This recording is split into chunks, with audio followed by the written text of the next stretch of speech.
The rain never stops falling on that cursed beach. Not anymore. Not since the day the scholars came. Not since the hunters drew their blades against those who could not defend themselves. Not since they violated something sacred, something that should have remained untouched. The rain falls eternal now, weeping for what was lost, for what can never be restored, for the sin that echoes through nightmares and will echo forever. Hey there. Before we descend into the depths of this dark tale, I'd love to know where you're listening from tonight. Drop a comment and tell me what corner of the world you're in, as we explore one of gaming's most haunting tragedies. It's always comforting to know who else is out there, drifting off to these dark stories.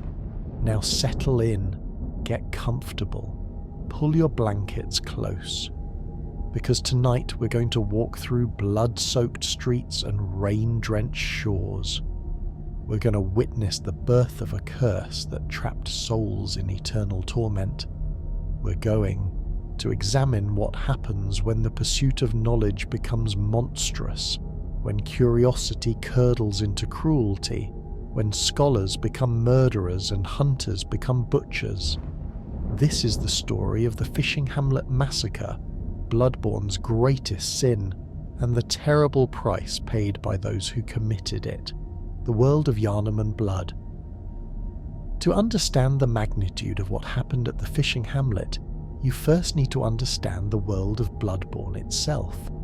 Yharnam is a Gothic city built on blood and secrets, a place where the pursuit of transcendence led humanity down a path of horror and transformation. It's a city where the night of the hunt never truly ends, where beasts prowl the streets, and where the line between human and monster grows thinner with each passing moment. Blood healing was Yharnam's gift to the world and its curse. The Healing Church discovered that certain kinds of blood, particularly what they called the old blood, possessed miraculous properties. It could cure any illness, heal any wound, extend life beyond natural limits.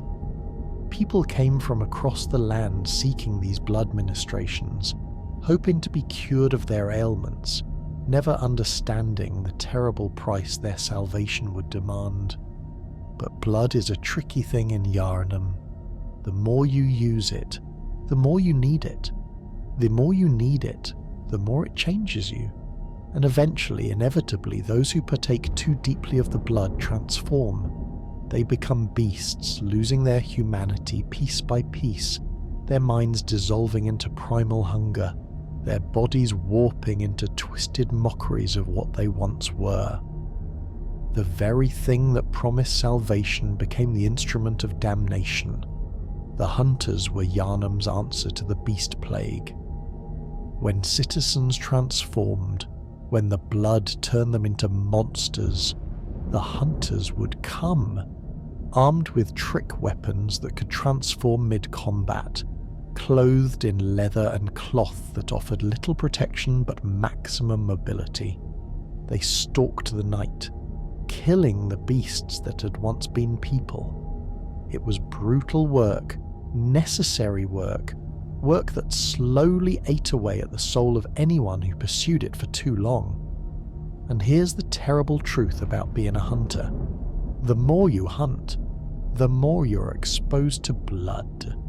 The more you're exposed to blood, the closer you come to becoming exactly what you hunt.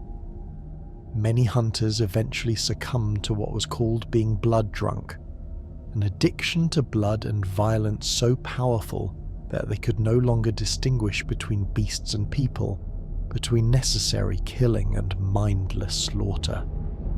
They became what they had sworn to destroy, lost in an endless hunger for blood and violence.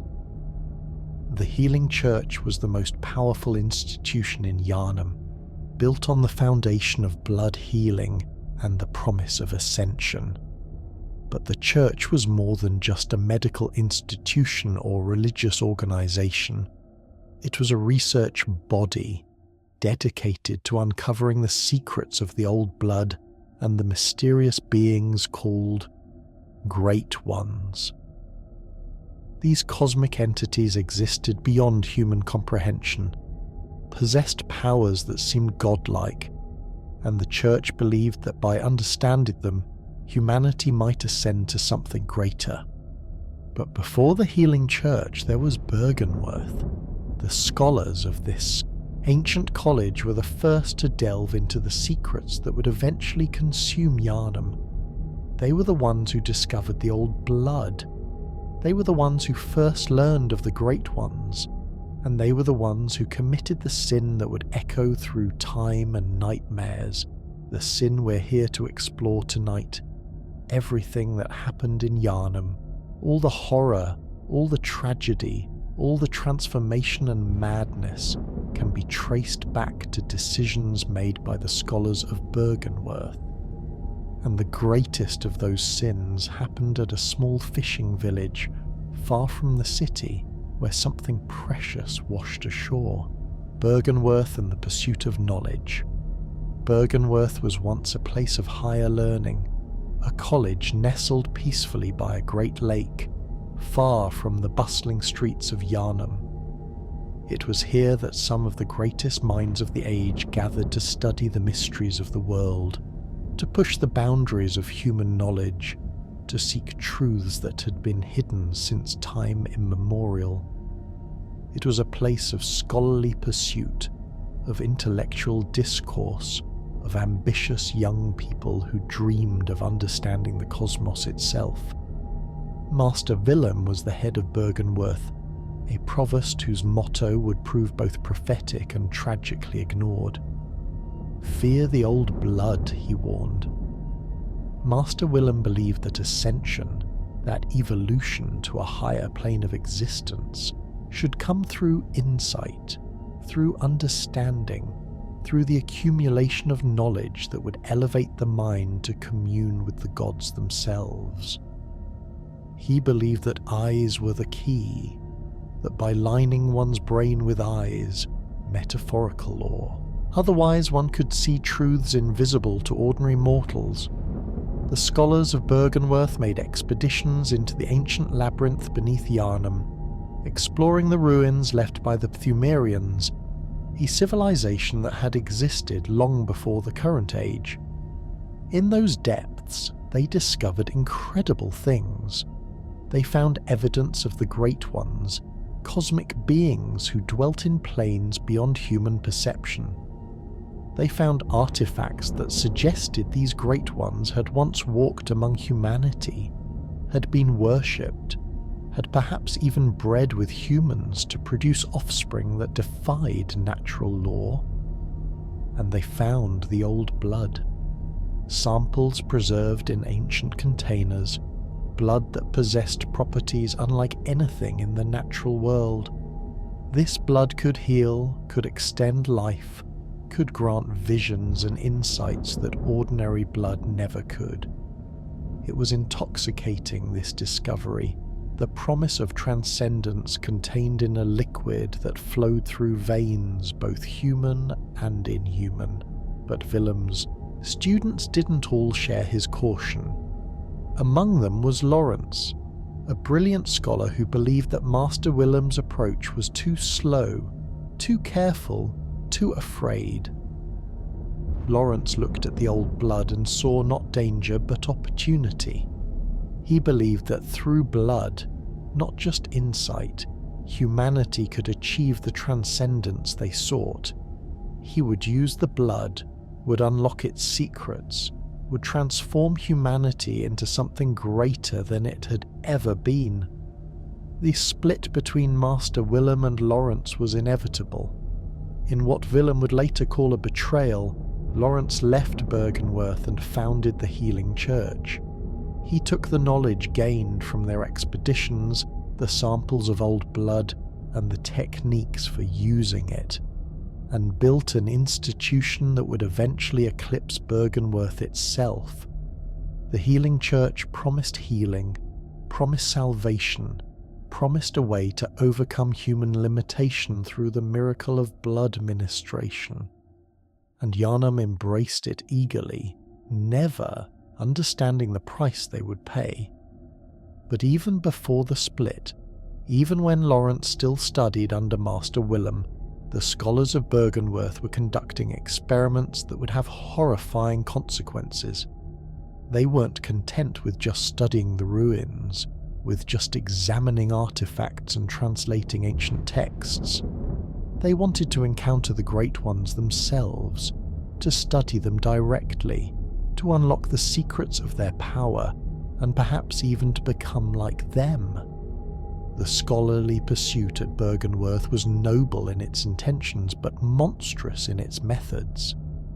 They cultivated eyes on living patients, experimenting on human subjects to try to reproduce the eyes on the inside that Willem believed were key to ascension.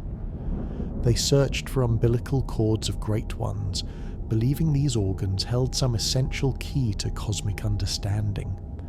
They were willing to do anything, sacrifice anything, violate any boundary in their quest for knowledge and transcendence, and when they heard rumours of a Great One whose corpse had washed ashore at a distant fishing village, they didn't hesitate.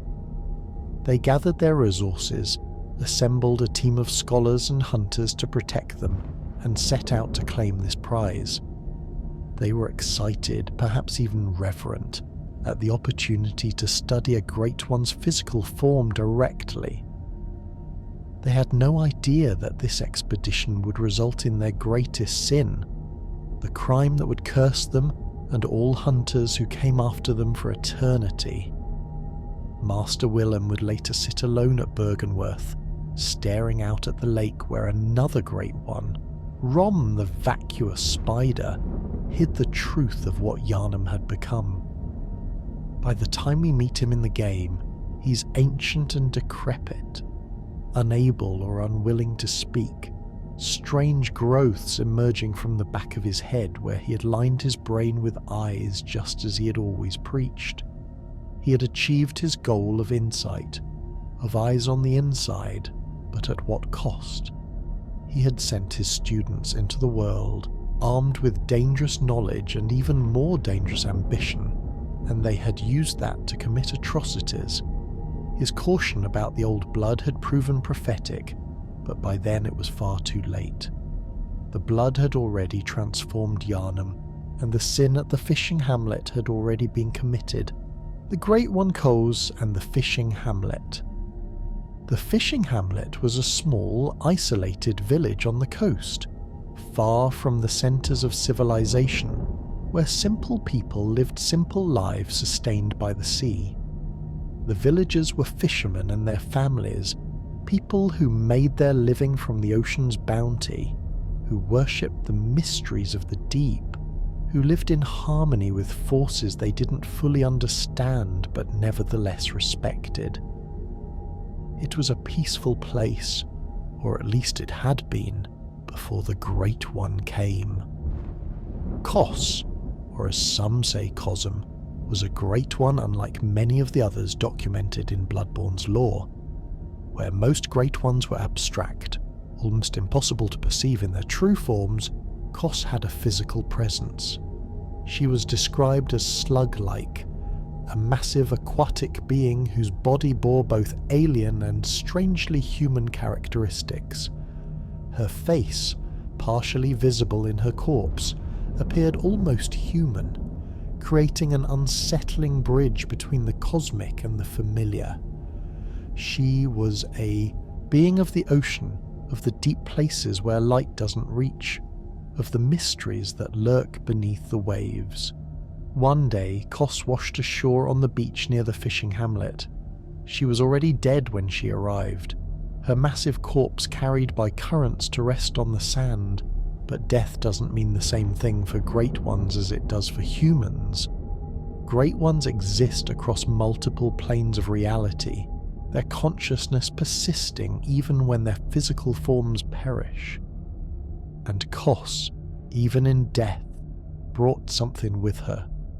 Her body was teeming with parasites, strange creatures unlike anything found in human bodies, and within her womb she carried a child, an orphan that would never be born through natural means, trapped in the corpse of its mother. The villagers of the fishing hamlet saw Kos's arrival not as a tragedy but as a blessing. They worshipped this Great One, treated her corpse with reverence, prayed to her and the child she carried. They harvested the parasites that spilled from her body, but they did so respectfully, using them as a food source and as fuel for their lamps. The parasites, these strange invertebrates that had lived within Kos, began to change the villagers over time. Slowly, inexorably, the people of the fishing hamlet transformed. They became aquatic, fish-like, their bodies adapting to accommodate the parasites that they consumed, their skin taking on scales and their forms becoming more suited to both land and water. Some grew shells or developed mollusk characteristics. They became something between human and sea creature, changed by their proximity to and consumption of what had come from Kos. But they didn't seem to mind this transformation. They accepted it as a gift from the Great One they worshipped, a way of becoming closer to the mysteries they revered. The village itself was a place of simple beauty, houses built along the shore and extending up into the rocky cliffs above the beach. There were boats, of course, for fishing, and wells for fresh water, and market areas where the villagers would have traded their catches. It was built to exist in harmony with the ocean, positioned to take advantage of the sea's resources while respecting its power. The architecture was humble but sturdy, designed to withstand storms and salt spray, homes that had probably stood for generations before Kos arrived. The parasites the villagers harvested were used for everything. They made oil from them for their lamps, creating a strange luminescence that lit their streets at night. They ate them, sustaining themselves on these creatures that had once lived inside a god. They may have even used them in religious ceremonies, offerings to Kos and the orphan she carried. The barrels throughout the hamlet were filled with these parasites, and the villagers had developed techniques for processing them, for extracting maximum value from these bizarre gifts the ocean had delivered. But the most sacred thing in the village was Kos, herself and the child within her. The villagers prayed to them, chanting litanies that mourned the mother and pleaded for the protection of the poor wizened child. They understood somehow that this unborn Great One was special, that it deserved their devotion and protection. They may not have fully understood what they were worshipping, but their faith was genuine and their devotion absolute. Kos and her orphan were the centre of their world, the foundation of their transformed existence. And then the scholars came, the hunters came. Byrgenwerth, in its endless pursuit of knowledge, had learned of this dead Great One, this corpus ripe for study and dissection. They came with their questions and their tools, with their ambition and their certainty that they had the right to examine whatever they wished in pursuit of understanding. They came with weapons to ensure compliance. They came, and they destroyed everything. The fishing hamlet was unprepared for what would happen. These were simple people, transformed fishermen, not warriors or soldiers. They had weapons for hunting fish and defending against sea creatures, not for fighting trained hunters and ruthless scholars. They lived in peace, isolated from the conflicts of the larger world, never imagining that their worship of Kos would mark them for extermination. They couldn't have known that to Byrgenwerth, they weren't people worthy of respect, but merely subjects for experimentation, obstacles between the scholars and the knowledge they sought. The massacre. What really happened? The Byrgenwerth expedition to the fishing hamlet wasn't supposed to be a massacre. At least that's probably what the scholars told themselves as they approached the village. They were there to study, to examine, to unlock the secrets held within Kos's corpse and the transformed villagers who had lived alongside her remains. They brought hunters with them not to slaughter, but to provide security, or so they might have claimed. But intentions matter little when the results are soaked in blood and echo with screams. When the villagers refused to simply allow the scholars to do whatever they wanted, when they tried to protect their village, their worship site, their sacred charge, the hunters responded with violence. And once violence began, it escalated quickly. The hunters were trained killers, experts at putting down anything that moved in ways they didn't like. The villagers, despite their physical transformations, despite the changes the parasites had wrought, were no match for trick weapons wielded by those who had spent their lives perfecting the art of death.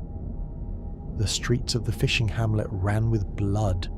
The hunters cut through the villages with brutal efficiency. Men, women, children, it didn't matter. Anyone who resisted, anyone who tried to protect Kos, anyone who stood in the way was struck down.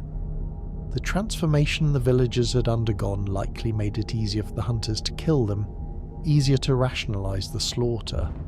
They weren't quite human anymore, were they? They were fish people, things changed by proximity to a Great One, monsters by Yharnam standards, and hunters killed monsters. That's what they did. That's what they had always done. But the physical killing was only the beginning of the horror. The scholars of Byrgenwerth hadn't come all this way just to observe from a distance. They wanted to dissect, to study, to extract secrets from the bodies of the transformed villagers. They wanted to understand how the parasites had changed human physiology, how proximity to a Great One affected mortal flesh, whether the villagers had gained any of the cosmic insight that Byrgenwerth sought. And so, they performed experiments. The accursed brew, an item you can find in the game, tells part of this story in its description. It mentions skulls that were forcibly searched for eyes, the most direct reference to the atrocities committed. The scholars literally cracked open the skulls of the villagers, living or dead, and examined their brains, looking for the eyes on the inside that Master Willem preached about. They wanted to see if the transformation had granted the villagers any form of elevated consciousness, any connection to the cosmic truths the scholars desperately sought. The process of trepanning, drilling into skulls to access the brain, was performed repeatedly on the villagers. This wasn't careful surgical procedure conducted under anesthesia with concern for the subject's well-being. This was crude, violent extraction of information from people the scholars had decided weren't truly people anymore. The villagers were treated as specimens, as objects of study, their pain and terror irrelevant compared to the knowledge that might be gained from their dissection. But the scholars didn't stop with the villagers. They also turned their attention to Kos herself, the massive corpse that had been the village's sacred charge. They violated her body in ways that the game only hints at, but that the villagers' chants make horrifyingly clear. They took the child, the orphan that had never been born, that remained trapped in Kos's womb, was torn free by the scholars. Whether it was still alive at that point, whether it might have had some chance at existence if left alone, we'll never know. What we do know is that the scholars ripped it from its mother's corpse, violating both the dead Great One and her unborn child in their hunger for knowledge. The umbilical cord, that strange organ that the game treats as an item of tremendous importance, was taken from Kos. But more than that, Her body was desecrated in ways that suggested the scholars were trying to extract anything and everything that might prove useful. They may have been searching for ways to commune with Great Ones, or trying to understand how these beings reproduced, or simply cataloguing every aspect of her anatomy for future study. Whatever their specific goals, the result was the complete desecration of something the villagers held sacred. Some of the villagers may have tried to explain, tried to beg the scholars and hunters to stop, to show some mercy, to recognize that what they were doing was wrong. The Fishing Hamlet priest, one of the few survivors we encounter in the game, speaks of Byrgenwerth with hatred and horror, calling them blasphemous murderers and blood-crazed fiends. His words aren't the rantings of a simple fisherman who doesn't understand scholarship. They're the testimony of someone who witnessed atrocity, who saw people he loved butchered and experimented upon, who watched his entire way of life destroyed by those who claimed to be seeking higher understanding. The massacre wasn't quick. The hunters and scholars spent time in the village, conducting their experiments, extracting their samples, studying the parasites in the transformed villagers and the corpse of Kos. This wasn't a raid that was over in hours. This was an extended occupation. Days or perhaps weeks of systematic violence and violation.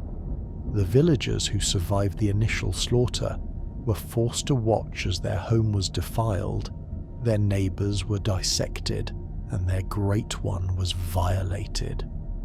The psychological torture may have been worse than the physical violence, and through it all the rain began to fall. Not natural rain, but something else. Something that came from Kos even in death, or perhaps from the orphan that had been torn from her. The rain was grief made manifest, sorrow given physical form, the tears of a god whose body had been violated and whose child had been stolen. That rain would never stop, not truly.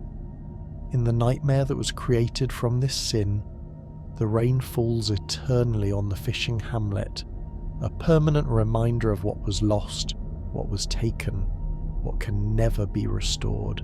The hunters involved. Not all the hunters who participated in the Fishing Hamlet Massacre are known to us by name, but several key figures can be identified, and their stories help us understand how even those with noble intentions could become monsters. This wasn't an army of bloodthirsty killers who descended on a helpless village.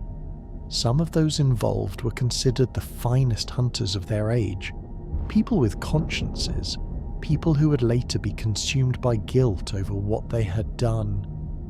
That almost makes it worse. These weren't amoral butchers, but people who should have known better, who made choices that would haunt them forever. Gehrman was the first hunter, the original protector of Yharnam, the one who developed many of the techniques and weapons that all subsequent hunters would use. He was Master Willem's friend, possibly even his student, a man who had devoted his life to protecting people from the beast that threatened them. He was there at the fishing hamlet, leading the hunters who provided security for the scholarly expedition. We know this from subtle hints throughout the game, from dialogue that suggests his involvement, from the fact that his apprentice was so deeply involved that her trauma would echo through the ages. In his rare sleep dialogue near the end of the game, Gehrman begs Master Willem and Lawrence to free him from the hunter's dream, suggesting deep connections to both figures and deep guilt over actions taken. When the Orphan of Kos cries, its distorted weeping is actually based on Gehrman's own crying, heard in that rare dialogue, suggesting a connection between the first hunter and the unborn god whose mother was violated. Gehrman knew what had happened at the fishing hamlet. He participated in it, and it destroyed something in him that could never be repaired. After the fishing hamlet, Gehrman would eventually become bound to the hunter's dream, forced to guide new hunters through endless nights of violence, unable to truly sleep, unable to escape the cycle of hunting and death. Whether this was his punishment for what happened at the village, whether the moon presence that bound him did so because of his connection to the massacre, or whether he submitted to this fate willingly as a form of penance, we can only speculate. But we know he was there, we know he was part of it, and we know he never forgave himself. Lady Maria was Gehrman's student, possibly his finest pupil, a hunter of extraordinary skill who wielded the rakuyo, a weapon requiring both dexterity and finesse to use effectively. She came from Cainhurst, a castle of nobles who revelled in blood techniques, but Maria rejected that heritage. She didn't want to use blood as a weapon, didn't want to employ the visceral, brutal techniques her relatives celebrated. She wanted to be a pure hunter, relying on skill and speed rather than blood magic. Maria was at the fishing hamlet. She participated in the massacre, and unlike many of the other hunters, Maria couldn't rationalize what had happened.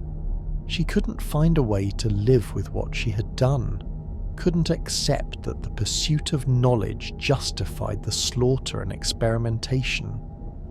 The horrors she witnessed, and more importantly the horrors she participated in, shattered something fundamental in her moral core. She had become exactly what she had rejected in leaving Cainhurst. She had drenched herself in blood, had committed atrocities, had proven that beneath her noble ideals she was capable of monstrous acts. While still at the fishing hamlet, Maria threw her beloved rakuyo down a well. This weapon, which had been her constant companion, which represented her approach to hunting, which symbolized her rejection of Cainhurst blood techniques, was discarded like garbage. She couldn't bear to hold it anymore.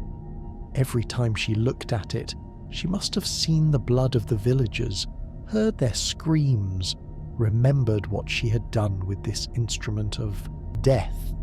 The well where she threw it was in the fishing hamlet itself, a final gesture of contempt for what she had become, leaving the weapon in the place where her honour had died. After returning from the fishing hamlet, Maria joined Lawrence and others in establishing the healing church. Perhaps she hoped that by dedicating herself to healing, she could atone for the killing. Perhaps she thought that by helping to establish an institution devoted to curing the sick, she could balance the scales against the innocent she had butchered. She worked in the research hall, studying brain fluid and attempting to help patients who'd been experimented upon, perhaps seeing in them echoes of the villagers whose skulls had been cracked open in search of eyes. But she couldn't escape what she'd done. The guilt consumed her. The memory of the fishing hamlet haunted her dreams and her waking hours. She couldn't find peace, couldn't find redemption, couldn't find any way to make amends for the unforgivable. And so, in the astral clock tower where she had made her final residence, guarding the secret of the fishing hamlet and trying to prevent anyone else from learning about it or visiting it, Lady Maria took her own life. She slit her throat, let her blood pool on the floor, and welcomed the darkness, hoping it would finally bring the peace that eluded her in life. But death is complicated in Bloodborne's world. Maria didn't find peace. Her spirit remained bound to the clock tower, still guarding the path to the fishing hamlet, still trying to protect the secret of what had happened there. When hunters approach, she rises from her chair, blood dripping from her throat and wrist, and fights with desperate intensity to prevent anyone from proceeding further. And in her final phase, she embraces what she had always rejected. She uses blood, igniting her rakuyo with it, employing the techniques she had scorned, becoming in death what she had refused to be in life. Her own blood becomes her weapon, her guilt made manifest, her shame transformed into violent desperation to stop anyone from witnessing the truth of the fishing hamlet. Other hunters were there too, though we know less about them specifically. Ludwig, the Holy Blade, the founder of the Healing Church Hunters, was likely present, though his involvement is less explicitly confirmed.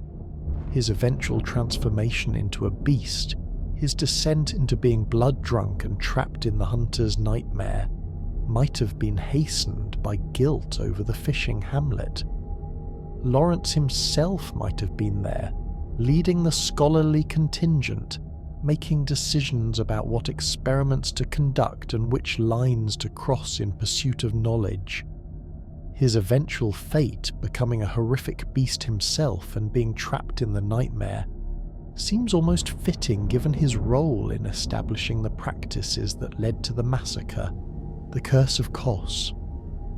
The villagers of the fishing hamlet, in their final moments, in their terror and agony, cried out to Kos. They prayed to the Great One they had worshipped, begged her to see what was being done to them, to avenge their deaths and the desecration of her body and her child. And Kos, even in death, even with her physical form reduced to a corpse on the beach, heard their prayers. Great Ones exist across multiple planes of reality, their consciousness persisting in realms beyond human comprehension. Kos's body was dead, but her mind, her spirit, her essence remained, and it was filled with rage and grief beyond mortal understanding. And so Kos laid a curse upon the hunters, not just those who had participated in the massacre, but all hunters who would come after them, everyone who would follow in their footsteps, who would take up weapons and hunt in the night.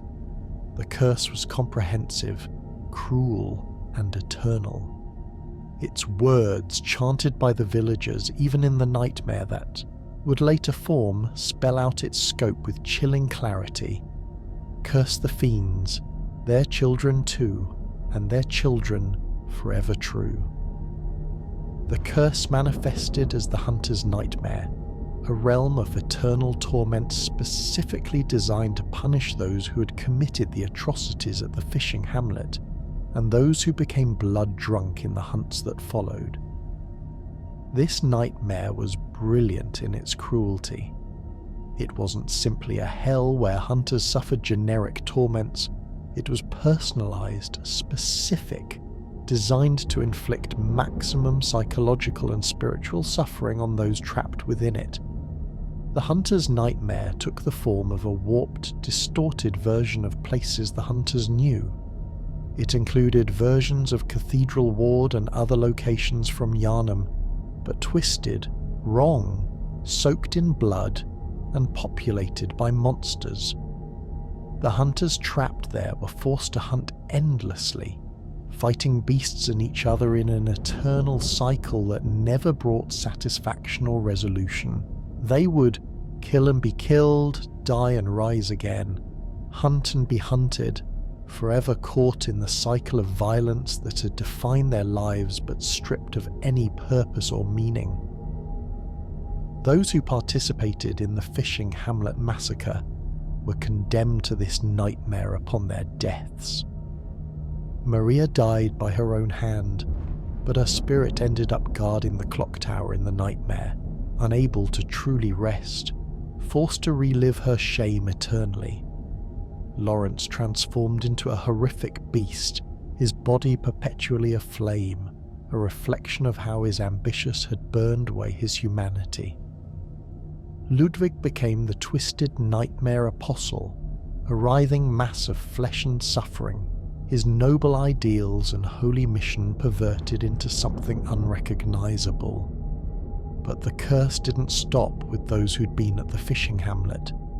Any hunter who became blood drunk, who overindulged in blood consumption, who descended into mindless violence and slaughter, would also be pulled into the hunter's nightmare upon death.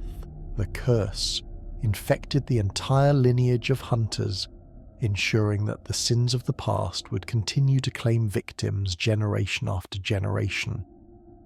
Every hunter who took up the profession risked eventually ending up in the nightmare, trapped in eternal violence, punished for crimes they might not have even committed themselves. The mechanism of the curse was tied to the eye of a blood-drunk hunter, a crystallized lens found in those who had succumbed completely to blood addiction.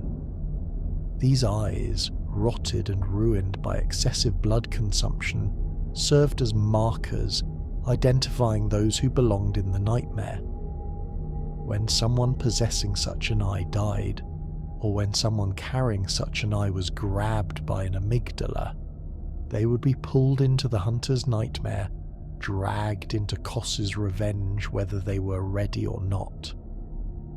The nightmare existed in multiple layers, each deeper than the last, each more horrific than the one before. The surface level was the twisted cathedral ward and the hunters, nightmare proper, where old hunters and beasts fought endless battles. Below that was the research hall, where the experiments on living patients continued in perpetual horror, their heads swollen grotesquely, their suffering never-ending. And at the deepest level, accessed through the astral clock tower, was the fishing hamlet itself, preserved in the nightmare exactly as it had been during and after the massacre. In the nightmare's version of the fishing hamlet, nothing had changed since the day of the massacre. The village was still in ruins. The corpse of Kos still lay on the beach, her massive form still carrying the orphan that had been ripped from her. The rain still fell, that grief rain that had started during the massacre and never stopped. The surviving villagers, or nightmare echoes of them, still wandered the streets, still prayed to Kos, still hurled curses at any hunters who dared enter their village. Time had stopped in the nightmare's fishing hamlet, frozen at the moment of greatest suffering, ensuring that the horror would never fade, never be forgotten, never be escaped. The curse was comprehensive in another way too. The chant spoke of affecting the hunter's children and their children's children. In Bloodborne's world, where blood is passed down through generations, where the sins of parents echo in their offspring, this meant that entire bloodlines were tainted. Children born to hunters might carry the predisposition toward blood drunkenness, might be more likely to eventually succumb and be pulled into the nightmare. The curse ensured that the fishing hamlet's revenge would continue indefinitely, claiming victims century after century, generation after generation. The genius of the curse was that it turned the hunter's own nature against them. Hunters needed blood. They used blood vials to heal, consumed blood to gain strength, were exposed to blood in every fight they participated in. The very thing that made them effective at their job was also the thing that would eventually doom them. Every vile drunk brought them closer to becoming blood drunk. Every hunt brought them closer to losing themselves.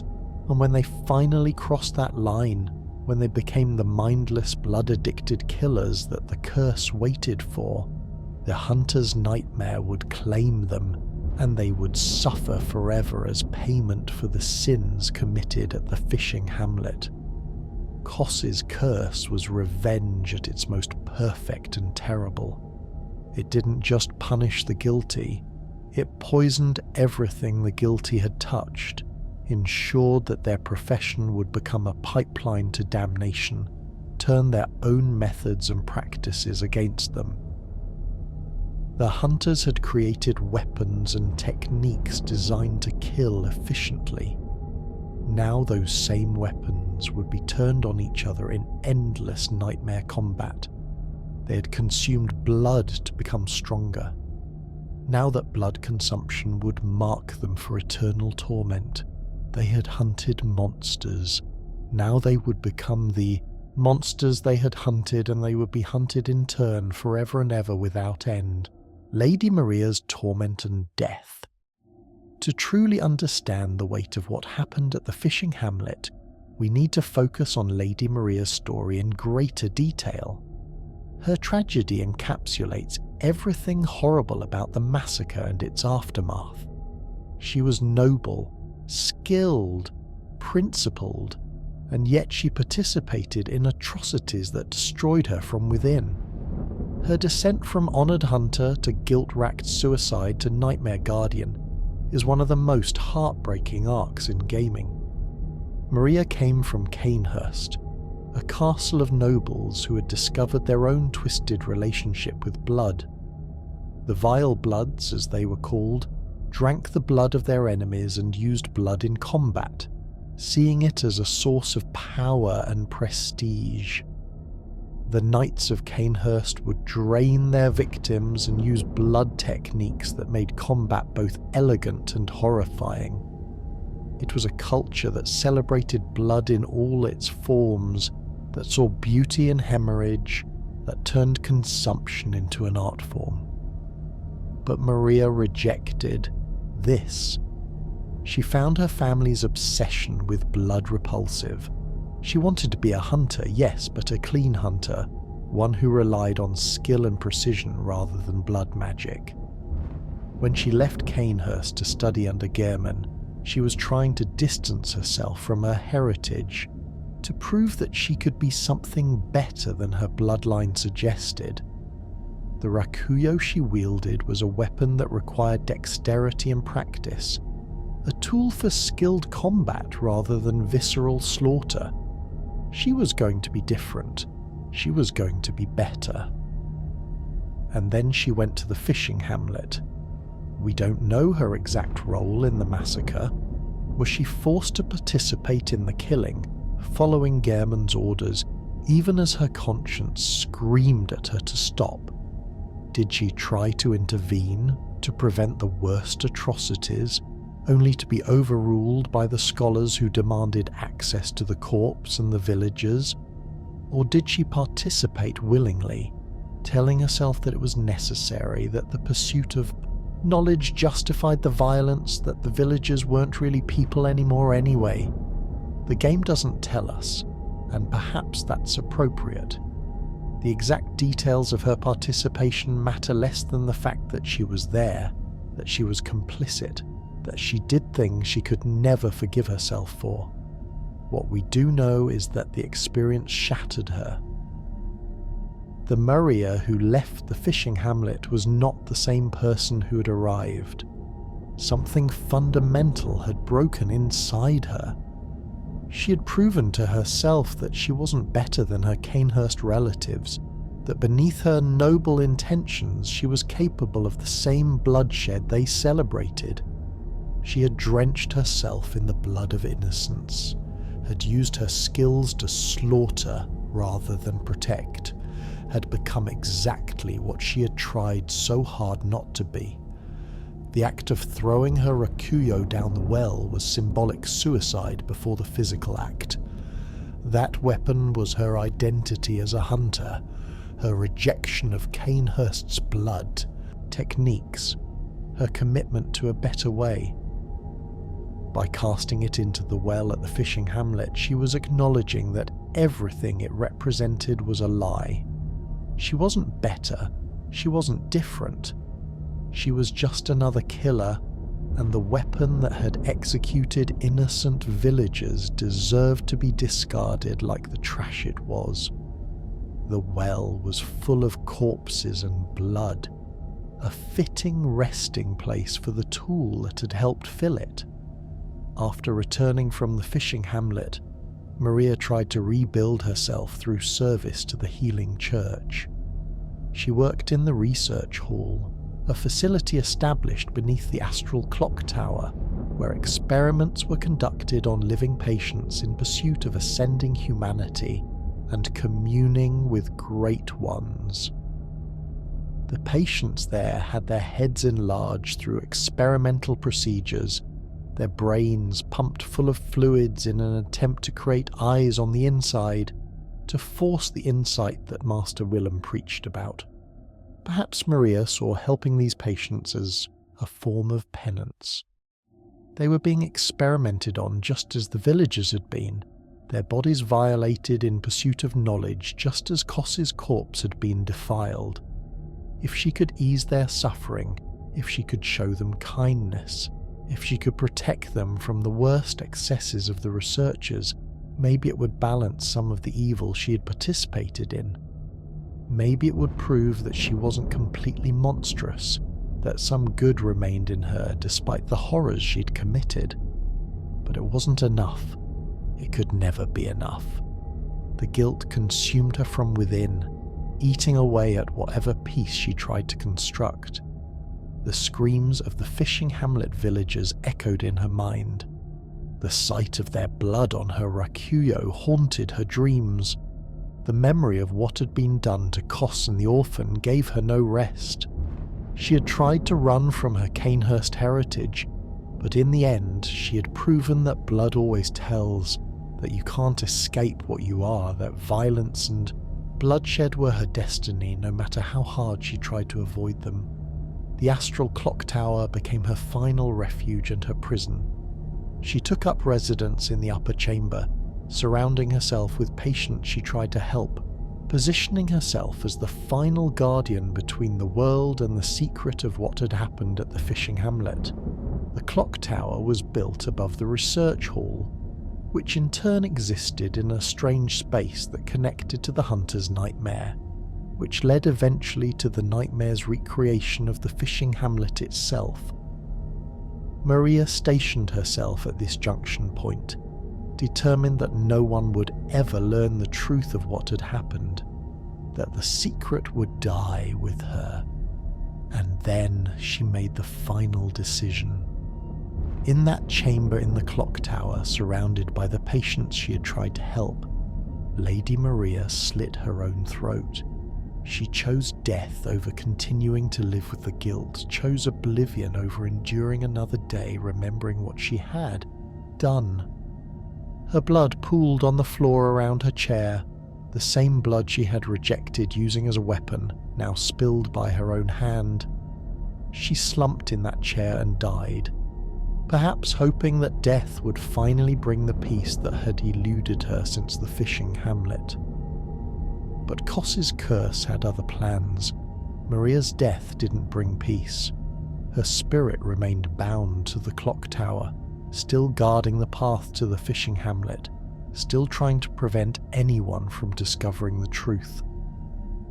When hunters enter her chamber in the hunter's nightmare, she rises from her chair, blood still dripping from her throat and wrists, and attacks with desperate ferocity. She doesn't want to fight, she just wants to rest. But she can't allow anyone to pass, can't permit anyone to reach the fishing hamlet and witness the atrocity that was committed there. The fight with Maria is heartbreaking when you understand her story. She starts using only her skill, fighting without blood techniques, still clinging to her rejection of Cainhurst methods. But as the fight progresses, as desperation sets in, she abandons her principles.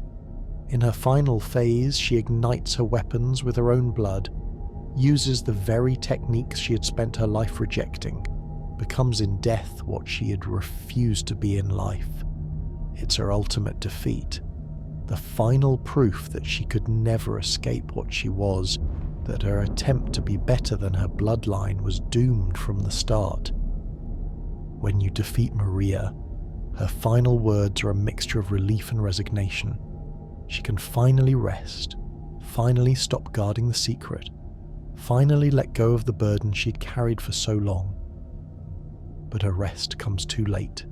The damage is done. The curse continues. The fishing hamlet still exists in the nightmare, still rain-soaked and sorrow-filled. Maria's sacrifice, her guilt, her suicide, her eternal guardianship, none of it changed what had happened or prevented the curse from continuing to claim victims. If you've been enjoying this journey through one of gaming's darkest tales, I'd really appreciate it if you could hit that like button. It helps other people discover these deep lore explorations and settle in for the night with these dark stories. And if you want more content like this, detailed examinations of the horror and tragedy hidden in video game narratives, consider subscribing to the channel. There's so much more to explore, so many more nightmares to examine together. Let's back in the story. The Orphan of Kos. At the heart of the Fishing Hamlet's tragedy, at the centre of the curse and the nightmare and all the suffering that followed, is the Orphan of Kos. This unborn Great One, ripped from its mother's womb by the scholars of Byrgenwerth, never had a chance at life in any normal sense. It existed in a state between life and death, between being and non-being, trapped forever in the moment of its violent separation from its mother. And its rage, its sorrow, its pure, unfocused anguish became the beating heart of the nightmare that punished the hunters. The orphan was never born through natural means. It remained in Kos's womb even after her death, perhaps protected there, perhaps in some form of stasis that allowed it to exist despite its mother's passing. Great Ones have strange relationships with their offspring. The game tells us that Great Ones lose their children and long for surrogates, that every Great One suffers the tragedy of failed reproduction. Kos might have been one of the rare successful cases, a Great One who had actually managed to conceive and carry a child to near term. And then the scholars came and destroyed even that small victory against cosmic sterility. When the orphan was taken from Kos's corpse, something catastrophic happened. The violation was so profound, the desecration so complete, that it created a fracture in reality itself. The orphan's consciousness, its rage and grief and confusion, became manifest in the nightmare realm. It took on a physical form there, a twisted amalgamation of humanoid and aquatic features, wielding its own placenta as a weapon, screaming with a voice that sounded almost human, but distorted with inhuman anguish. The form the orphan takes in the nightmare is telling. It's hunched and malformed, its spine twisted, its limbs elongated and ending in sharp points. It moves with jerky, unpredictable movements, sometimes on two legs like a human, sometimes on all fours like a beast. Its face, what little we can see of it, seems to express perpetual suffering. And its voice, that horrible distorted crying, speaks to the core tragedy of its existence. It's the cry of a child that was never allowed to be born, never allowed to live, never allowed even the small chance at existence that its mother might have given it. The placenta it wields as a weapon is both pathetic and horrifying. This organ, which should have nourished it in the womb, which should have been its connection to life and sustenance, has instead become the only tool it has to lash out at a world that violated it. The orphan beats hunters with its placenta, uses it to summon lightning from the storm-racked sky, transforms it into an extension of its rage. It's defensive, protective, using the only thing it has to ward off those who would harm it further. The nightmare's recreation of the fishing hamlet is centered around the orphan. The rain that falls eternally, the mourning chants of the villagers, the preserved, corpse of Kos on the beach, all of it exists to support and maintain the orphan's manifestation. The nightmare is the orphan's grief made solid, its rage given form and permanence. Every hunter trapped there, every beast that prowls the streets, Every moment of suffering experienced in that cursed realm, it all flows from the orphan's pain and the curse Kos laid to avenge it.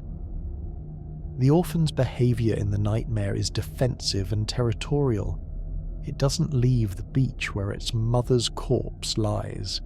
It stays near her, perhaps trying to protect her from further violation, perhaps unable to stray far from the only connection to existence it has ever known. When hunters approach, the orphan attacks with desperate violence, trying to drive them away, trying to prevent anyone else from doing to it or its mother what had been done before. Its aggression comes from a place of trauma and fear, the instinctive response of something that has been hurt and doesn't want to be hurt again. As the fight with the orphan progresses, it transforms. At roughly half health, something changes. The orphan straightens its spine, stands more upright, grows larger and more powerful. Lightning begins to cascade from the sky. Its movements become faster, more aggressive, more desperate. It's as if the orphan is growing up in real time, aging through the childhood it never had, becoming what it might have been if it had lived and matured. But this accelerated growth is fueled by rage and pain, not natural development. It's a child's tantrum given cosmic power, grief and anger manifested as lethal force. The orphan's attacks are wild and unpredictable, lacking the practiced precision of most boss fights. It throws itself at hunters with abandon, flails with its placenta, leaps into the air and crashes down with devastating force, summons lightning seemingly at random. There's no elegance to its combat style, no practiced technique. It fights like something that's never fought before but is filled with an overwhelming need to make the pain stop, to make the intruders go away, to protect what little it has left. Throughout the fight, the orphan cries. That distorted, horrible crying never stops. It's the sound of pure anguish, of suffering that has no words to express itself, of a being that exists in a state of perpetual trauma. Some players have noted that the crying sounds almost like Gehrman's own weeping, heard in his rare sleep dialogue, creating a connection between the first hunter and the orphan, suggesting that Gehrman's guilt and the orphan's suffering are bound together in the nightmare, two sides of the same coin of cosmic tragedy. When hunters finally manage to defeat the orphan, something profound happens. As its physical form dissolves, as the manifestation of its rage and grief finally disperses, a small figure rises from the corpse on the beach. This is the orphan's ghost, or perhaps its true consciousness, freed at last from the nightmare that had bound it. This small, translucent form rises into the sky, ascending toward the cosmos, finally released from its torment, and as it rises, it seems at peace. The suffering ended, the rage quieted, the grief finally laid to rest. The orphan's defeat doesn't erase what was done to it. The massacre still happened, the violation still occurred, the scholars still committed their atrocities. But it does end the cycle of revenge, breaks the curse that had trapped so many hunters in eternal torment. By destroying the orphan's manifestation, by allowing its spirit to finally ascend and leave the nightmare behind, hunters end the punishment that Kos had laid upon them. The nightmare begins to crumble, the curse begins to lift, and the souls trapped there can finally, potentially, find peace, entering the nightmare. For players, accessing the fishing hamlet and confronting the truth of what happened there requires a long and horrifying journey through the hunter's nightmare. The nightmare is accessed through the cathedral ward in the waking world, but only if you possess an eye of a blood-drunk hunter, and allow yourself to be grabbed by an amygdala, the lesser great ones who skulk around Yharnam's streets. It's a deliberate descent into horror, a choice to enter a realm of eternal torment in pursuit of truth and perhaps redemption.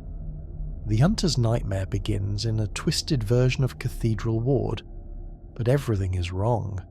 The sky is on fire, burning with an unnatural flame that never goes out.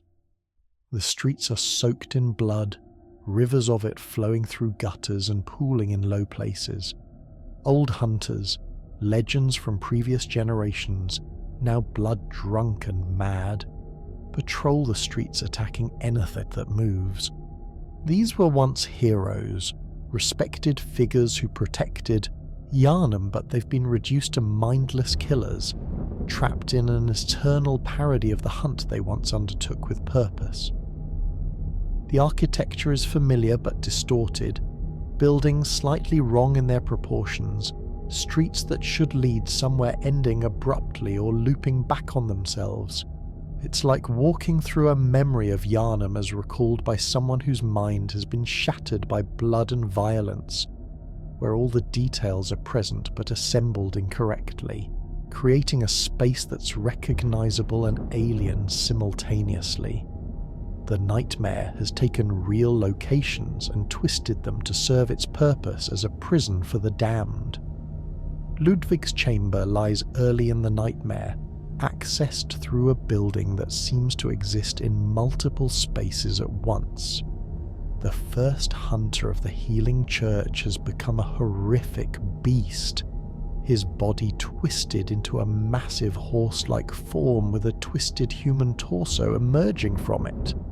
He's covered in eyes and wounds, his mouth opens impossibly, wide, and he's completely mad, attacking with bestial fury that shows no trace of the noble ideals he once held. This is what becomes of those who believe too strongly in their own righteousness, who descend too deep into blood-drunk violence while convinced they're doing good. Beyond Ludwig lies the research hall, accessed through caves and caverns that seem to tunnel between realities. The research hall is where the healing church conducted its experiments on living patients, trying to manufacture insight, trying to create eyes on the inside through physical manipulation of the brain.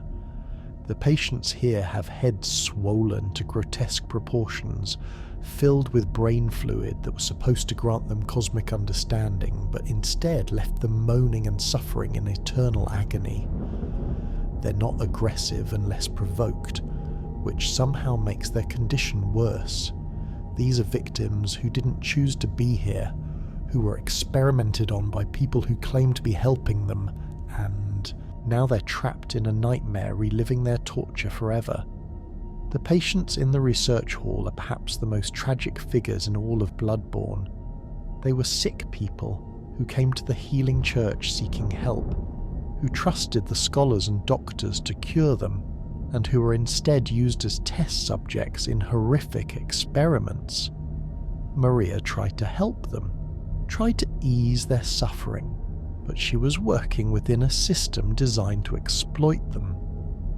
Now they wander the hall in the nightmare, their heads impossibly swollen, their minds broken, their suffering endless. They represent the innocent victims of Byrgenwerth's and the healing church's obsession with transcendence, the collateral damage of humanity's quest to become something greater. The astral clock tower sits above the research hall, accessible through a series of platforms and elevators that seem to defy normal spatial relationships. The clock tower exists in a space between the nightmare and reality, a liminal zone where time flows strangely and the boundaries between worlds grow thin.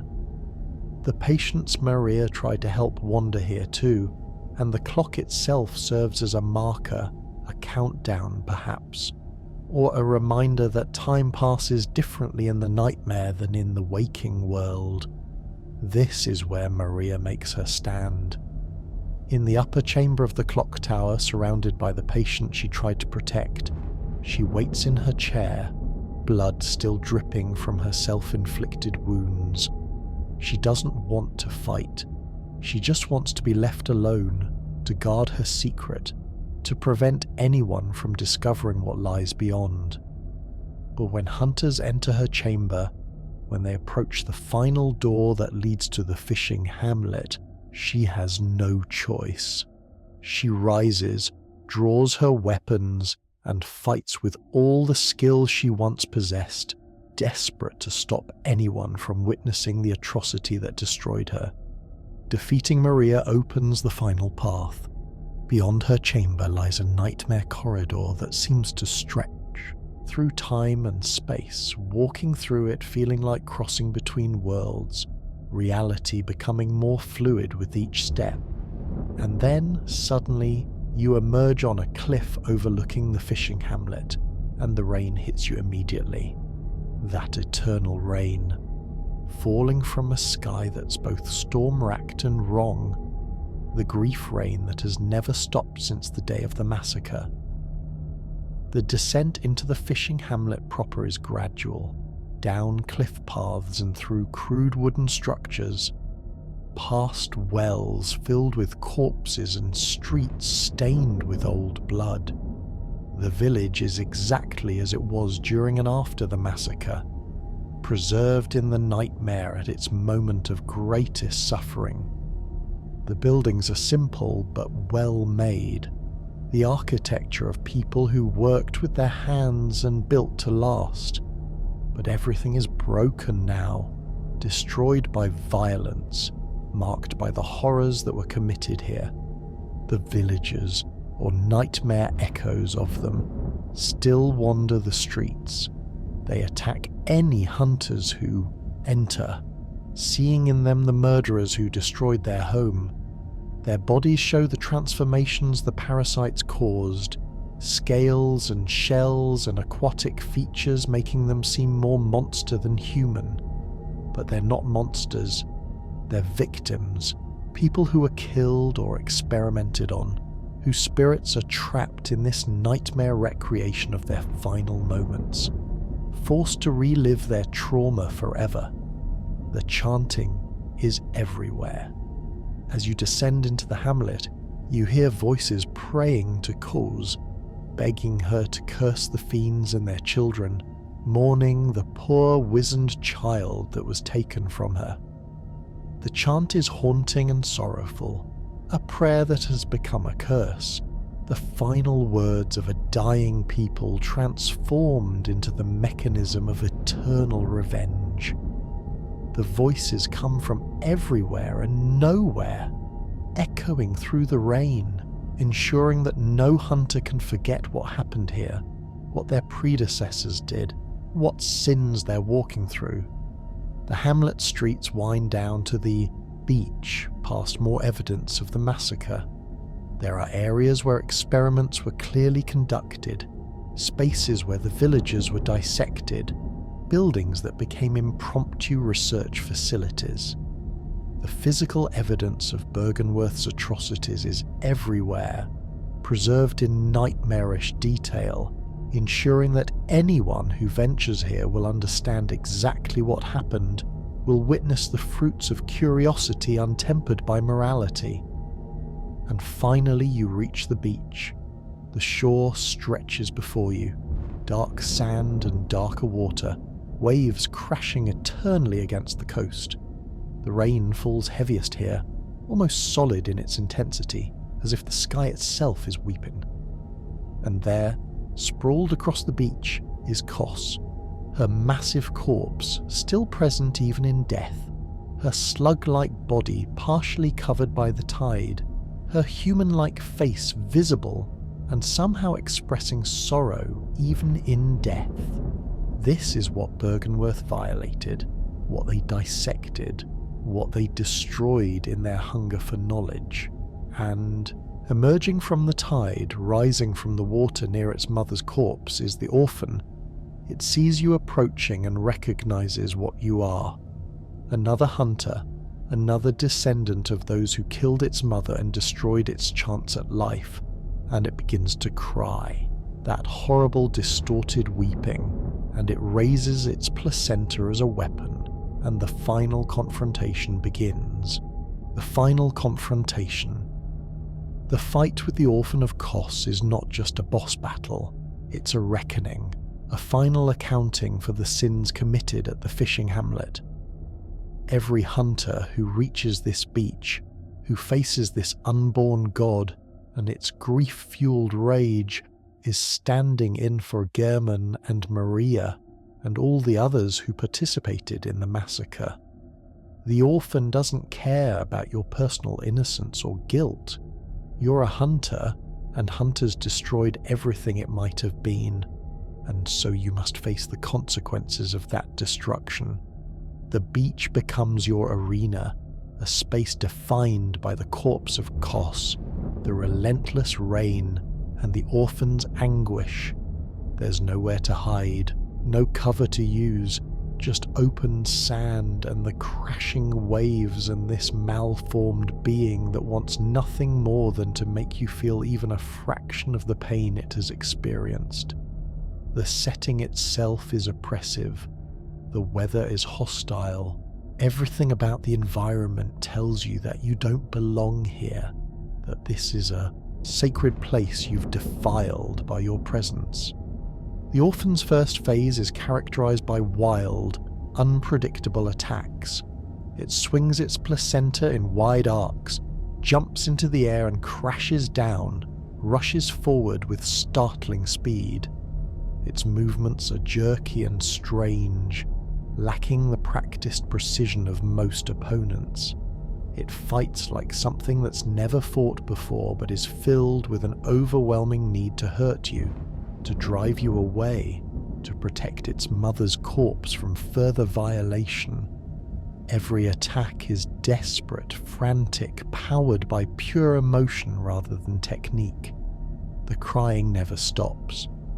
Throughout the fight, the orphan's distorted weeping continues, a constant reminder of what it is, what was done to it, why this confrontation is happening. That sound is more horrifying than any roar or battle cry could be. It's the sound of pure suffering, of a being that exists in a state of perpetual trauma, of grief that has no outlet except violence. Some players find the crying harder to bear than the physical danger of the fight itself. It's one thing to fight a monster. It's another to fight something that's clearly in pain, clearly traumatized, clearly lashing out from a place of profound hurt rather than malice. Midway through the fight, when you've dealt enough damage, the transformation happens. The orphan straightens its spine, its hunched form extending to full height. It grows larger, more powerful, more terrifyingly focused. Lightning begins to cascade from the storm-racked sky, striking the beach around you, forcing you to dodge not just the orphan's direct attacks, but the environmental hazards its rage is creating. This is the orphan reaching its full potential, becoming what it might have been if it had lived and matured, channeling the power that comes from being a Great One's child. The second phase is more aggressive, more relentless. The orphan's attacks come faster, hit harder, chained together in longer combinations. It summons lightning that tracks your movement, throws its placenta as a ranged weapon, leaps across the entire beach to close distance. Every attack is designed to punish you, to make you suffer as it has suffered. There's no safe space, no moment to breathe. The orphan wants you dead, wants to add your corpse to the others that litter this cursed beach, wants to ensure that no hunter ever disturbs this place again. But beneath the aggression, beneath the cosmic power and the lethal attacks, the orphan is still ultimately a victim. It's not evil. It's not trying to destroy the world or consume reality. It's a traumatized child lashing out at those who remind it of its trauma, trying to protect the only thing it has left, trapped in a nightmare of grief and rage with no way to escape except through violence. Understanding this doesn't make the fight easier, but it does make it more tragic. Every blow you land is against a being that never chose to be what it is, that never asked to be torn from its mother, that exists in endless suffering through no fault of its own. The mechanics of the fight force you to learn its patterns, to understand its movements, to predict its attacks and respond accordingly. But there's something almost profane about mechanizing the confrontation, about reducing the orphan's suffering to a pattern to be learned and exploited. You're turning trauma into a puzzle to be solved, grief into a challenge to be overcome. The gameplay and the narrative are in tension here, the mechanical requirement to win conflicting with the emotional weight of what you're actually doing. When the orphan's health finally depletes, when you land that final blow, it doesn't die immediately. It stumbles, weakens, its manifestation beginning to dissolve. The crying changes, becomes softer, less distorted, more purely sorrowful. And then its form dissipates, the nightmare construct that had given it shape and power crumbling away, leaving only the essence of what it truly was. And then, the miracle happens. From the corpse of Kos on the beach, a small translucent figure rises. This is the orphan's true spirit, its consciousness finally freed from the nightmare that had trapped it in endless torment. It's small and peaceful, no longer twisted or malformed, no longer crying in anguish. It rises slowly, ascending toward the sky, toward the cosmos where great ones truly belong. There's no rage in this ascension, no desire for further revenge, just relief, release, the end of suffering. As the orphan spirit ascends, something changes in the nightmare. The rain doesn't stop, not immediately, but it lessens. The weight of the atmosphere lifts slightly. The chanting villagers fall silent. The oppressive sense of doom that had hung over the fishing hamlet begins to dissipate. The curse is breaking. The mechanism of revenge that Kos had laid upon the hunters finally winding down, the purpose of the nightmare fulfilled. In the aftermath, standing on that beach next to Kos's corpse, you can feel the significance of what just happened. This wasn't just defeating a boss. This was ending a cycle of revenge that had claimed countless hunters across generations. This was freeing a traumatized child god from eternal suffering. This was, in a way, finally laying the massacre to rest, not erasing it or excusing it, but ending the supernatural punishment it had spawned. The nightmare begins to crumble. The hunter's nightmare, maintained by the orphan's rage and Kos's curse, starts to collapse. The old hunters trapped there, the patients in the research hall, Maria in her clock tower, Ludwig and Lawrence and all the others, they can finally die for real, can finally escape the eternal torment they had been condemned to. The curse that had promised to affect hunters and their children forever has been broken, at least in part, by your actions, the legacy and meaning. The Fishing Hamlet Massacre stands as Bloodborne's greatest sin because it encapsulates everything terrible about humanity's pursuit of knowledge without wisdom, power without restraint, progress without ethics. It's not the deadliest event in the game's timeline. It's not the most obviously catastrophic, but it represents the moral nadir of everything that led to Yharnam's downfall, the moment when scholars and hunters crossed a line that should never have been crossed and doomed themselves and their descendants in the process. What makes the massacre particularly damning is that it was unnecessary. The scholars of Byrgenwerth didn't need to kill the villagers.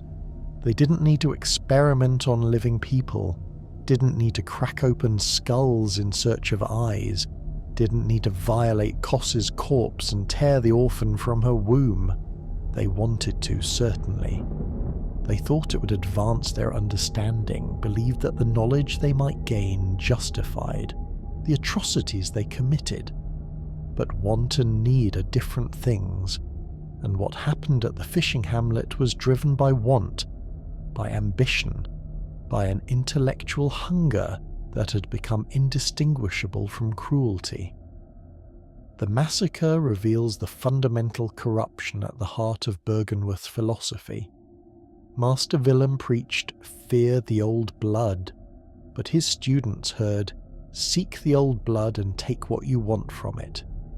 He advocated for insight and eyes on the inside, but his students interpreted that as permission to literally drill into people's skulls. His caution and his warnings were discarded by those who thought they knew better, who believed that the ends justified any means, who convinced themselves that morality was a luxury they couldn't afford in their pursuit of transcendence. The villagers of the fishing hamlet were the perfect victims from Byrgenwerth's perspective. They'd be isolated, far from any authority that might protect them. They had been transformed by their consumption of Kos's parasites, making them easy to dehumanize, easy to rationalize experimenting on. They weren't part of Yharnam's power structure, weren't citizens whose deaths would cause political complications. They were, in the scholar's eyes, nobody that mattered, perfect subjects for research that crossed every ethical boundary. This is how atrocities happen in the real world too. Powerful institutions identify vulnerable populations, populations that can be exploited without consequence, and then convince themselves that what they're doing is justified by the greater good they're pursuing. The scholars told themselves they were advancing human knowledge, that they were seeking transcendence, that the suffering they caused was unfortunate but necessary. They probably never saw themselves as murderers or torturers. They were researchers, scientists, scholars pursuing truth. That they had to crack open some skulls and violate some corpses along the way was just the price of progress. The curse that followed, the hunter's nightmare and the eternal torment it represented, can be seen as cosmic justice. The hunters and scholars wanted to dissect a Great One, wanted to unlock the secrets of beings that existed beyond human comprehension. They got what they wanted, but the price was higher than they ever imagined. They learned that Great Ones, even in death, are not passive subjects to be studied. They're entities with power and will that persists across planes of reality. And when you violate something sacred to them, when you desecrate their corpses and murder their worshippers and tear their children from their wombs, they will respond with a fury that transcends mortal understanding. Kos's curse was specific and perfect. It didn't just punish those who had committed the atrocities, it poisoned the entire practice of hunting, ensured that anyone who followed in the footsteps of those first hunters risked ending up in the same nightmare of eternal violence. The curse made hunting itself a path to damnation, turned the profession that was supposed to protect Yharnam into a pipeline for cosmic punishment. Every generation of hunters carried the weight of what had been done at the fishing hamlet, whether they knew about it or not, whether they had personally committed any sin or not. This is perhaps the cruelest aspect of the curse. Innocent hunters, people who had never been to the fishing hamlet, who didn't even know it existed, who were just trying to protect their city from the beast plague, could still end up trapped in the nightmare if they became blood drunk. They would suffer for sins they didn't commit, punished for crimes their predecessors had perpetrated, condemned to eternal torment because they shared a profession with murderers they had never met. The curse didn't distinguish between guilty and innocent. It only cared about who carried the mark of the blood-drunk hunter who had descended too deep into violence and blood consumption. Yet there's also a grim appropriateness to the curse's scope. The hunters as an institution were built on the foundation of the Fishing Hamlet Massacre. The techniques Gehrman developed, the weapons that became standard, the entire culture of hunting in Yharnam, all of it grew from that original sin. Every hunter who came after, who used those techniques and wielded those weapons, was benefiting from what had been done at the fishing hamlet, whether they knew it or not. The knowledge gained from experimenting on the villagers, the understanding of Great Ones extracted from Kos's corpse, these informed everything the healing church and the hunters did afterward. The entire institution was built on blood-soaked ground, and maybe it was appropriate that everyone connected to it risked being pulled down into the nightmare that ground had spawned. The tragedy of the fishing hamlet also reveals the futility of what Byrgenwerth was trying to achieve. They wanted to ascend to a higher plane of existence, to become like the Great Ones, to transcend human limitation through understanding. But everything they did in pursuit of that goal made them less than human, not more than human. They descended into cruelty and violation. They became monsters who tormented the innocent. They proved that their vaunted pursuit of knowledge was just a rationalization for the basest human impulses dressed up in scholarly language. Master Willem's motto, "Fear the old blood," was proven tragically correct. The blood didn't elevate anyone. It corrupted them, transformed them, turned them into beasts or drove them into nightmares. Lawrence's belief that blood could be safely used to achieve transcendence was wrong, catastrophically so. The entire arc of Bloodborne's story is the gradual revelation that the pursuit of godhood through blood and insight leads only to suffering, madness, and transformation into monsters. The Fishing Hamlet Massacre was the first major step down that path, the moment when the scholars and hunters proved they were willing to commit any atrocity in pursuit of their goals. The rain that falls on the fishing hamlet, that eternal grief rain that marks the massacre's aftermath, is perhaps the perfect symbol for what happened there and what it means. Rain cleanses traditionally. It washes away dirt and grime, purifies, brings renewal. But this rain doesn't cleanse anything. It just falls eternally, marking the place where something sacred was violated, where innocent people were butchered, where a Great One's corpse was defiled and her child was torn from her womb. The rain doesn't wash away the sin. It preserves it, ensures it can never be forgotten, weeps forever for what was lost. And even when you defeat the orphan, even when you break the curse and free the spirits trapped in the nightmare, the massacre itself isn't erased. The villagers are still dead. Kos is still violated. The child that might have lived is still just an orphan, still just a tragedy.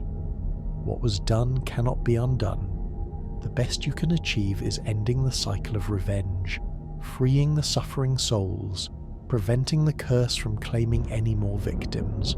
The sin itself remains, a permanent scar on Bloodborne's world, a reminder of what happens when ambition overrides ethics and the pursuit of knowledge becomes indistinguishable from evil. The Fishing Hamlet Massacre teaches us that some lines should never be crossed, some boundaries should never be violated, some prices are too high no matter how valuable the potential reward.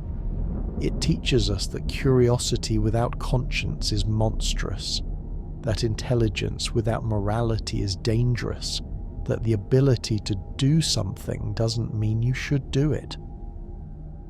The scholars of Byrgenwerth had the power to experiment on the villagers, the skill to dissect Kos, the knowledge to extract what they wanted from both. But power, skill, and knowledge aren't the same as wisdom or righteousness, and having the ability to commit atrocities doesn't make committing them acceptable. In the end, the fishing hamlet stands as a memorial to everyone who suffered there, and to everything that came after. The villagers who were killed, the Great One who was violated, the child who never had a chance at life, the hunters who committed these crimes and were tortured by guilt or trapped in nightmares, the innocent hunters who were condemned for sins they didn't commit, all of them are part of the hamlet's legacy. The rain falls for all of them, weeps for all of them, ensures that none of them will ever be forgotten. The broader themes. The Fishing Hamlet Massacre resonates beyond its specific details because it engages with themes that are both timeless and painfully relevant. It's about the corruption of institutions that claim to serve the greater good. It's about how easy it is to dehumanize those who are different, to rationalize violence against those who seem less than fully human.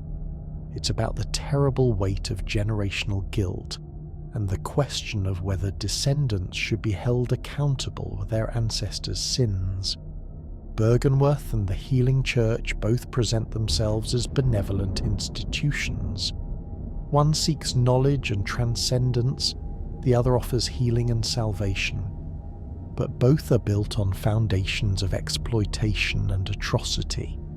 Both are willing to sacrifice the vulnerable in pursuit of their stated goals. Both attract brilliant, dedicated people who convince themselves that the terrible things they're doing are justified by the good they're ultimately working toward.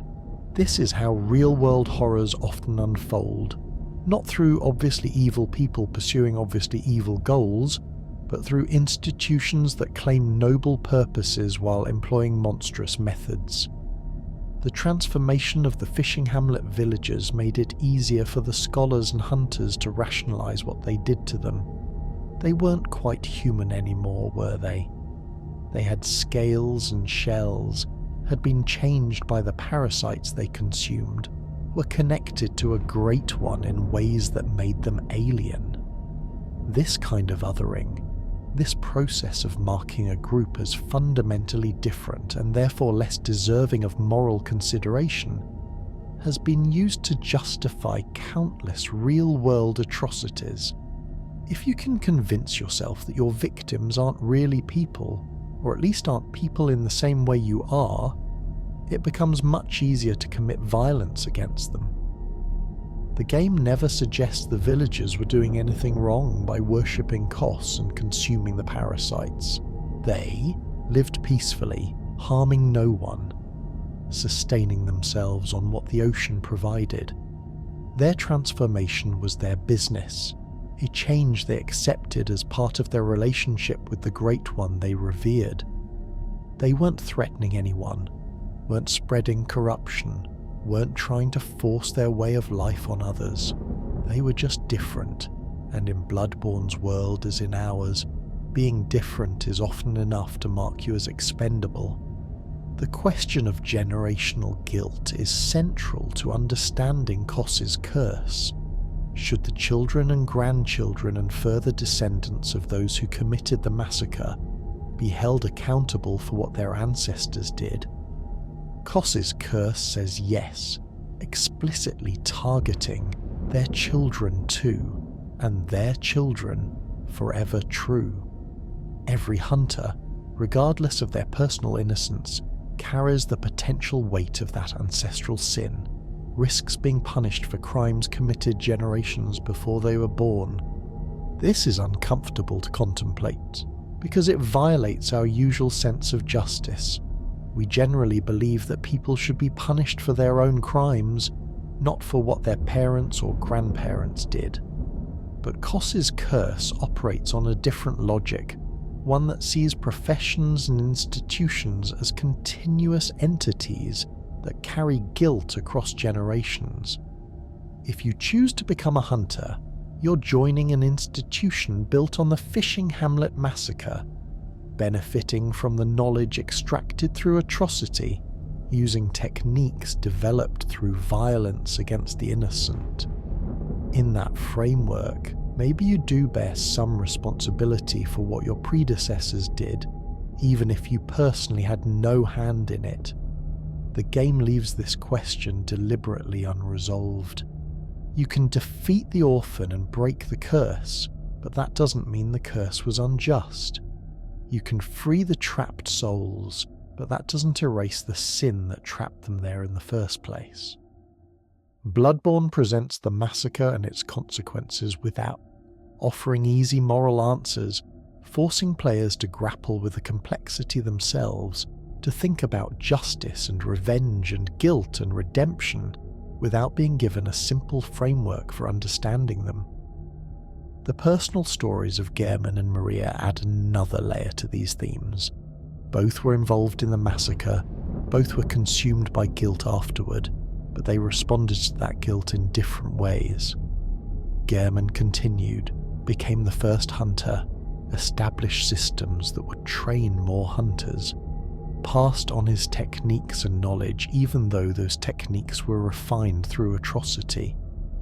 He carried his guilt but kept functioning, kept doing what he knew how to do, perhaps hoping that by protecting Yharnam he could atone for what he'd done at the fishing hamlet. Maria, on the other hand, couldn't continue. She tried to help others, tried to find redemption through service in the research hall, but ultimately the guilt was too much. She threw away her weapon, rejected everything she had been, and eventually took her own life. But even suicide didn't bring escape. Even in death, she was bound to guard the secret of what had happened, unable to truly rest, tormented by the very thing she was trying to forget. Her story suggests that some sins are too great to atone for, some guilt too heavy to bear, some horrors that destroy you whether you continue living with them or try to escape through death. The research hall patients represent yet another group of victims, one that often gets overlooked in discussions of the massacre. These were sick people who came to the healing church seeking help and were experimented on in ways that echo what was done to the fishing hamlet villagers. The church, built partly on knowledge gained from the massacre, continued the pattern of experimentation and violation. The patients' swollen heads, their agonized moaning, their trapped state in the nightmare, all of it shows that the sin didn't stop at the fishing hamlet. The atrocity there established a precedent, created a culture where experimentation on vulnerable people was acceptable, where the pursuit of eyes on the inside justified any violation of bodily autonomy. Maria's attempt to help these patients shows that she understood the connection, that she saw in them echoes of what she had participated in at the fishing hamlet. But her efforts weren't enough to save them or herself. You can't undo systemic evil through individual acts of kindness, can't compensate for institutional atrocity through personal redemption.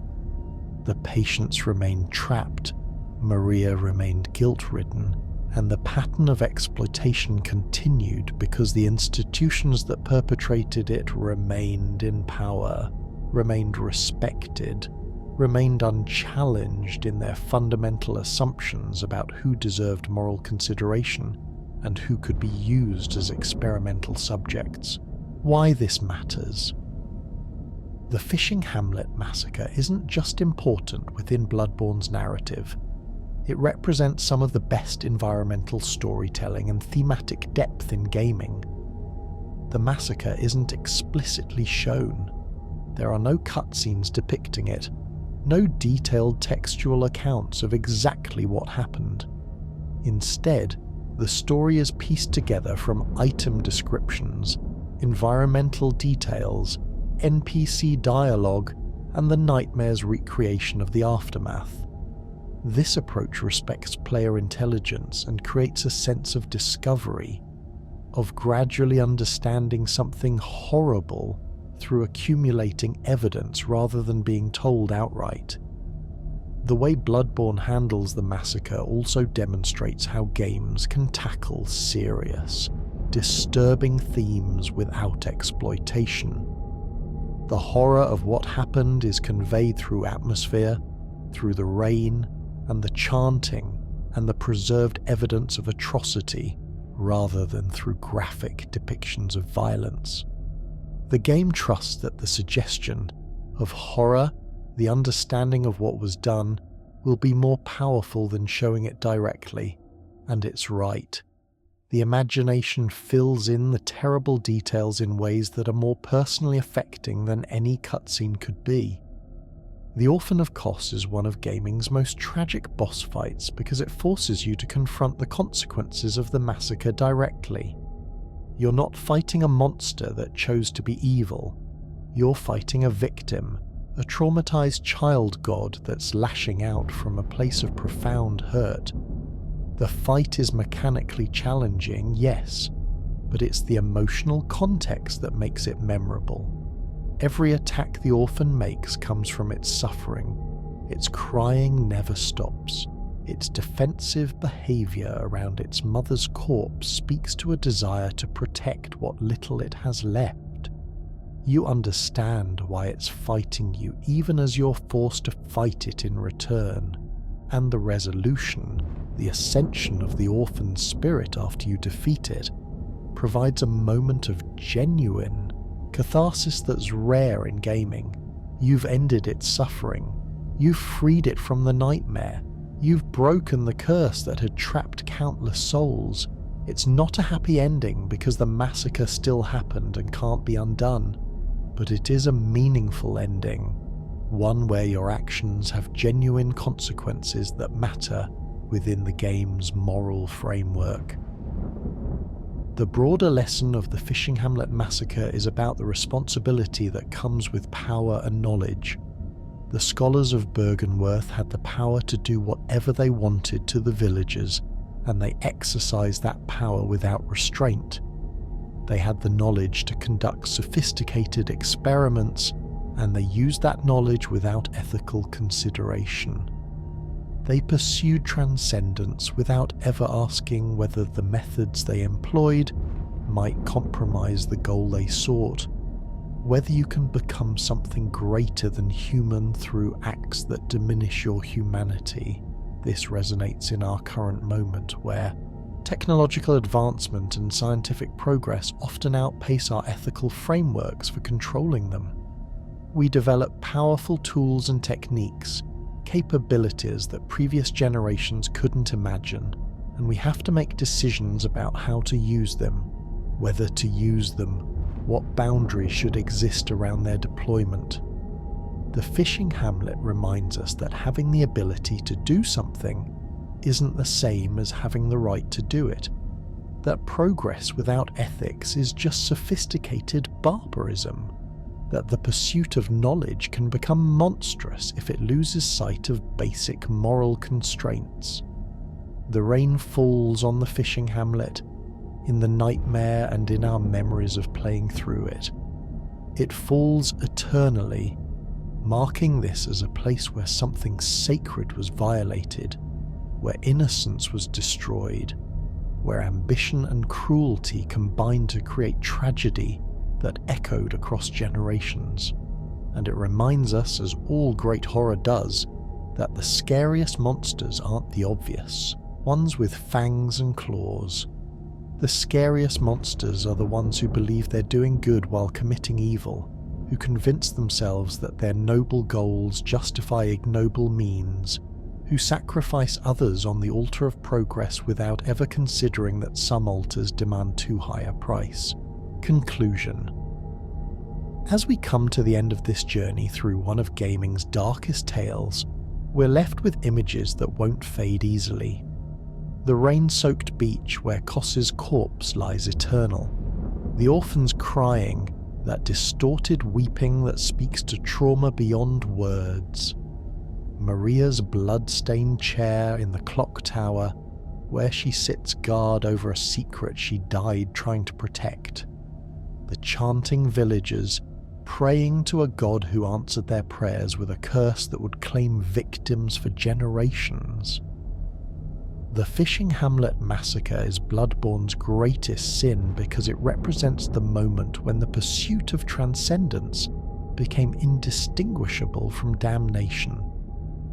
When scholars and hunters, people who should have known better, people who claimed noble motives, committed atrocities against the innocent in the name of progress. When the line between protection and predation, between research and torture, between understanding and violation was crossed so completely that there could be no going back. The massacre teaches us about the corruption of institutions, about how easy it is to dehumanize those who are different, about the terrible weight of generational guilt, and whether it's ever just to punish the descendants for the sins of their ancestors. It shows us what happens when power is exercised without restraint, when knowledge is pursued without ethics, when the ability to do something is mistaken for the right to do it. And it gives us the orphan, perhaps the most tragic figure in all of Bloodborne, a child that never had a chance to live, torn from its mother's womb by those who saw it as a specimen rather than a being worthy of moral consideration, transformed into a manifestation of rage and grief, trapped in a nightmare of eternal suffering, crying with a voice that's almost human but distorted with cosmic anguish, fighting to protect its mother's corpse from further violation, lashing out at hunters who represent those who destroyed everything it might have been. When you defeat the orphan, when its spirit finally ascends and the curse begins to break, you've accomplished something meaningful within Bloodborne's moral framework. You've ended suffering. You've freed trapped souls. You've broken a cycle of revenge that had claimed countless victims across generations. But you haven't erased the sin. The massacre still happened. The villagers are still dead. Kos is still violated. Maria still threw herself from the clock tower in despair. Gehrman still carries guilt that will never fully fade. The rain still falls on that cursed beach, weeping for what was lost and can never be recovered. This is what makes the Fishing Hamlet story so powerful and so haunting. There's no simple resolution, no easy redemption, no way to make things right again. The best you can do is end the cycle, free the suffering, prevent future victims. You can stop the curse from claiming more hunters. You can let the orphan finally rest. You can give Maria permission to lay down her guard and stop protecting a secret that should never have existed in the first place. But you can't undo what was done. You can't restore the fishing village to life. You can't give the orphan the childhood it deserved. You can't make Kos whole again or unviolate her corpse. And maybe that's the most important lesson of all. Some sins are too great to atone for. Some wrongs can't be righted. Sometimes the best you can do is acknowledge what happened, understand why it was terrible, learn from it, and try to prevent it from happening again. The Fishing Hamlet Massacre stands as a permanent reminder of what happens when ambition overrides ethics, when curiosity becomes cruelty, when the pursuit of knowledge loses sight of basic human decency. The next time you play Bloodborne, the next time you encounter a bewitching branch or read an item description mentioning Byrgenwerth, the next time you hear someone in your life justify terrible means in service of supposedly noble ends, remember the Fishing Hamlet. Remember the rain that never stops falling. Remember the villagers who were butchered and experimented on for the crime of being different. Remember the child that was torn from its mother and transformed into an instrument of revenge. Remember that having the power and knowledge to do something doesn't mean you have the right to do it, and that sometimes the most important words you can say are no. That line must not be crossed. The rain falls eternally on the fishing hamlet, in the nightmare and in our memory. It falls for the villagers who were killed. It falls for Kos and her orphan. It falls for Maria and her guilt. It falls for all the hunters trapped in the nightmare. It falls for everyone who suffers the consequences of sins committed in the name of progress. And it reminds us that some debts can never be repaid, some wounds can never heal, some rains can never be stopped. Thank you for joining me on this dark journey through one of gaming's most haunting tragedies. If this deep dive into Bloodborne's lore has kept you company tonight, if you found something meaningful in this exploration of the Fishing Hamlet's secrets, I'd appreciate if you'd hit that like button and subscribe to the channel. There are so many more dark corners of gaming to explore together, so many more stories hidden in the shadows waiting to be brought into the light. Until next time, rest well. And remember, when you pursue knowledge, when you seek power, when you try to transcend your limitations, make sure you're willing to accept the price that pursuit might demand. Because sometimes the rain starts falling and it never stops, and you have to live with that forever. Sleep well, hunters, and fear the old blood